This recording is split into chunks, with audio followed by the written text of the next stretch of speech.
Hello everyone, welcome you to another episode of defence DNA test episode 11, जहां हम बात करते हैं डिफेंस रिलेटेड कॉन्सेप्ट्स डिटेल में। तो अगर आपने अभी तक चैनल को सब्सक्राइब नहीं किया है तो अभी सब्सक्राइब करें और बेल आइकन को प्रेस करना ना भूलें लेटेस्ट अपडेट पाने के लिए। आज हम डीएनए टेस्ट करेंगे इंडिया जापान के बीच होने वाली ज्वाइंट एक्सरसाइज वीज गार्डियन 2023 का। वीडियो को लास्ट तक देखें, you will get to know each and everything. इसके बाद आपको किसी और वीडियो को देखने की जरूरत नहीं पड़ेगी। आज के वीडियो में हम देखेंगे कि क्या है एक्सरसाइज वीर गार्डियन, हम बात करेंगे इंडिया जापान रिलेशनशिप की और साथ ही देखेंगे वीर गार्डियन एक्सरसाइज का बैकग्राउंड क्या है, कौन कौन से एयरक्राफ्ट इसमें पार्टिसिपेट कर रहे हैं और इससे पहले जापान और इंडिया ने कौन कौन सी एक्सरसाइज एक साथ में की हैं। और फाइनली हम देखेंगे चीन का क्या रिएक्शन है इस एक्सरसाइज को लेकर। और भी बहुत कुछ है इस वीडियो में जानने के लिए, तो देर किस बात की, चलिए शुरू करते हैं।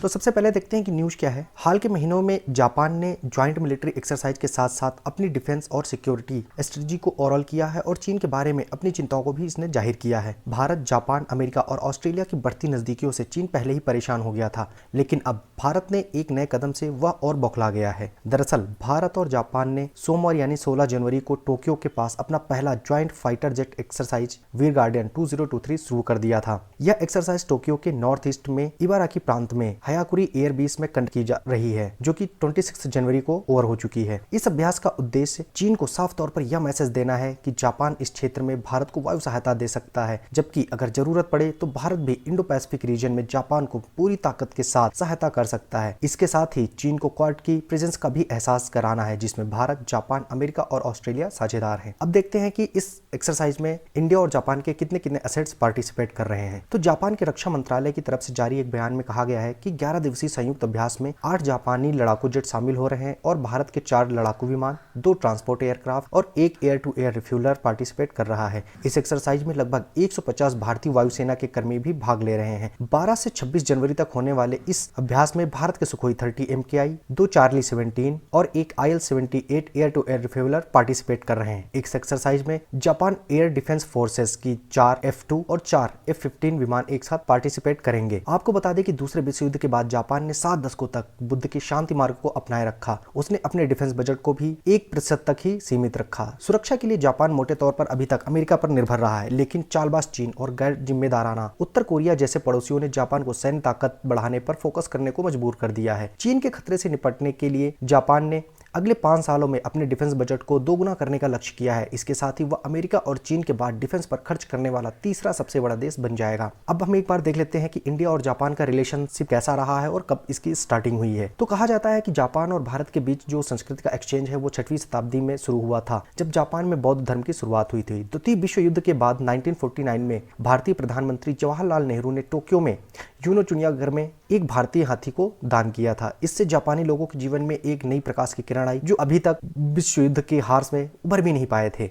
इसके बाद जापान और भारत ने एक शांति संधि पर हस्ताक्षर किए और 28 अप्रैल 1952 को डिप्लोमेटिक रिलेशन स्थापित किए गए। यह संधि द्वितीय विश्व युद्ध के बाद जापान द्वारा साइंड पहली पीस ट्रीटी में से एक थी। अगस्त 2000 में प्रधानमंत्री योशिहिरो मोई की भारत यात्रा ने भारत जापान संबंधों को मजबूती प्रदान की। श्री मोई और प्रधानमंत्री अटल बिहारी वाजपेयी ने जापान और भारत के बीच ग्लोबल पार्टनरशिप की स्थापना का निर्णय लिया, जिसके बाद अप्रैल 2005 में प्रधानमंत्री जुनिचिरो कोइजुमी की भारत यात्रा के बाद से जापान भारत समिट आयोजित की गई। जब दिसंबर 2006 में प्रधानमंत्री मनमोहन सिंह ने जापान का दौरा किया तो जापान भारत संबंध ग्लोबल एंड स्ट्रेटेजिक पार्टनरशिप तक बढ़ गए। अक्टूबर 2018 में प्रधानमंत्री मोदी की जापान यात्रा के दौरान जारी भारत जापान विजन स्टेटमेंट में दोनों नेताओं ने free and open Indo Pacific की दिशा में एक साथ काम करने की अपनी अनवेवरिंग कमिटमेंट को दोहराया और civil nuclear energy, maritime security, bullet train, high quality infrastructure, act east policy और इंडो पैसिफिक स्ट्रेटजी जैसे मुद्दों को एक नया आयाम देने के लिए special strategic and global partnership को अपग्रेड करने का निर्णय लिया। अब देखते हैं कि इंडिया और जापान के बीच में कौन कौन सी ट्रीटीज और समझौते हुए हैं। तो इंडिया जापान के बीच मिलिट्री कोऑपरेशन आज जिस स्तर पर है उसके लिए दोनों देशों की सरकारों की सूझबूझ का अहम रोल है। पिछले कुछ वर्षों में इंडिया और जापान के बीच बहुत से समझौते हुए हैं, जिससे आज इंडिया और जापान चीन के सामने मजबूती से खड़े हुए हैं। तो हम कुछ महत्वपूर्ण समझौते देखते हैं। तो 2015 2015 में हुआ defence equipment and technology transfer agreement और दूसरा है protection of classified military information agreement. 2016 में न्यूक्लियर डील हुई, जिसको मैं आपको थोड़ा सा ब्रीफ में बता देता हूँ। तो नवंबर 2016 में जापान की 3 दिवसीय यात्रा के दौरान भारतीय प्रधानमंत्री नरेंद्र मोदी और उनके समकक्ष शिंजो आबे ने न्यूक्लियर एनर्जी एग्रीमेंट पर हस्ताक्षर किए। जापान और नॉन प्रोलिफरेशन ट्रीटी के बीच यह समझौता अपनी तरह का पहला समझौता था। यह समझौता जापान को भारत को परमाणु रिएक्टर ईंधन और प्रौद्योगिकी प्रदान करने का अधिकार प्रदान करता है। इस समझौते के अनुसार जापान इंडिया की 6 परमाणु रिएक्टरों को बनाने में हेल्प करेगा, जिससे 2032 तक भारत की जो परमाणु ऊर्जा क्षमता है वो 10 गुना तक बढ़ने की उम्मीद है। फिर इसके बाद में 2017 में एक एग्रीमेंट होता है, जिसे agreement on cooperation in the peaceful use of nuclear energy.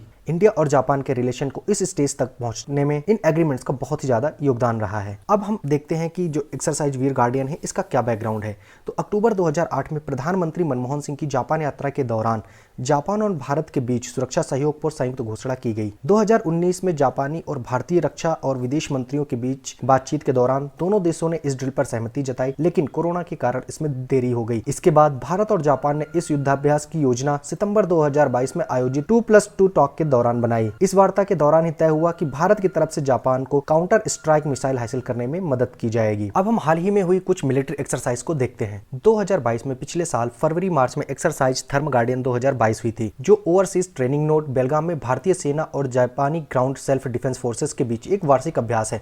आपको बता दें कि दोनों देशों की आर्मी धर्म गार्डियन नाम से युद्धाभ्यास करती है, जबकि नौसेनाएं जिमेक्स यानी कि Japan India maritime battle exercise में हिस्सा लेती हैं। सितंबर 2022 में 6 भारतीय शिप, 1 सबमरीन, 1 पीएटाई, 1 मिग-29K और डोर्नियर विमान ने विशाखापत्तनम के पास Japan maritime defence forces JMSDF के जहाजों इजुमो और ताकानाकी के साथ बाइलैटरल एक्सरसाइज चिमेक्स 22 में भाग लिया था। Japan maritime self defence forces के साथ नौसेना के अभ्यास का उद्देश्य हिंद महासागर क्षेत्र में सुरक्षित अंतरराष्ट्रीय नौवहन और व्यापार को सुरक्षित करना था। इसके बाद भारत, संयुक्त राज्य अमेरिका, जापान और ऑस्ट्रेलिया के बीच बहुपक्षीय अभ्यास मालाबार, जो कि 8 से 15 नवंबर 2022 तक हुआ था। यह एक्सरसाइज जापान के योकोसुका में आयोजित किया गया था। जापान पहले से ही भारत अमेरिका के बीच मालाबार नौसैनिक युद्धाभ्यास का हिस्सा है। जापान इसमें 2015 में शामिल हुआ था और अब ऑस्ट्रेलिया भी एक्सरसाइज मालाबार में हिस्सा लेता है। अब देखते हैं कि एक्सरसाइज वीर गार्डियन 2023 का आखिर बेनिफिट क्या होने वाला है दोनों देशों को। तो मिलिट्री एक्सपर्ट्स का कहना है कि इस युद्धाभ्यास से दोनों देशों को चीन के संदर्भ में काफी कुछ सीखने का मौका मिलेगा। भारत की तरह चीन के पास भी रूस से खरीदे गए सुखोई जैसे विमान हैं या उनकी कॉपी कर बनाए गए जेट्स हैं। ऐसे में जापानी एयरफोर्स जान सकती है कि इन जहाजों की क्या खूबियां या क्या कमियां हैं, जिससे जंग की स्थिति में वह चीनी सेना को कड़ी टक्कर दे सकती है। वहीं भारत को यह फायदा होगा कि चीन से निपटने के लिए वह जापान की रणनीति को बेहतर तरीके से समझ सकेगा। यह एक्सरसाइज के जरिए भारत हिंद महासागर के पार अपनी सैन्य क्षमताएं दिखाकर दुनिया में एक शक्तिशाली देश के रूप में अपना नाम दर्ज करवा सकता है। वहीं जापान चाहता है कि जब उसकी वायुसेना भारत जाए तो उसके लिए भी बाहर ऑपरेशन करने का रास्ता खुल जाए। इन सब चीजों के बाद में अब हम लास्ट में बात करते हैं कि फाइनली चीन का आखिर क्या रिएक्शन रहा है इस एक्सरसाइज को लेकर। तो चीन इस मिलिट्री एक्सरसाइज से कितना टेंशन में है उसका अंदाजा आप इसी बात से लगा सकते हैं कि ग्लोबल टाइम्स में छपी रिपोर्ट में चीन के मिलिट्री एक्सपर्ट्स वई डोंगसू ने कहा कि दोनों देश अमेरिका के पिट्ठू हैं और उन्हें यूएस के उकसावे में ही ज्वाइंट मिलिट्री ड्रिल शुरू की है। चीनी एक्सपर्ट्स ने कहा कि इस ड्रिल के पीछे दोनों देशों की अपनी अपनी चाहतें छिपी हुई हैं। आपको बता दें कि चीनी एक्सपर्ट्स के अनुसार अगर दोनों में से किसी भी एक देश के साथ युद्ध की स्थिति पैदा होती है तो वे चीन के सामने कहीं नहीं टिक पाएंगे, क्योंकि इन दोनों देशों यानी कि इंडिया और जापान के पास युद्ध करने के लिए ना तो पर्याप्त इच्छा है और ना ही उनके अंदर यह क्षमता है। तो अब चीन के इस कमेंट से आप उसके तिलमिलाहट का अंदाजा तो लगा ही सकते। तो आज के वीडियो से आपको कुछ भी नया सीखने को मिला है तो चैनल को सब्सक्राइब कर ले और वीडियो को लाइक कर दे। तो आज की वीडियो में बस इतना ही, मिलते हैं अगले वीडियो में, तब तक के लिए टेक केयर, जय हिंद, जय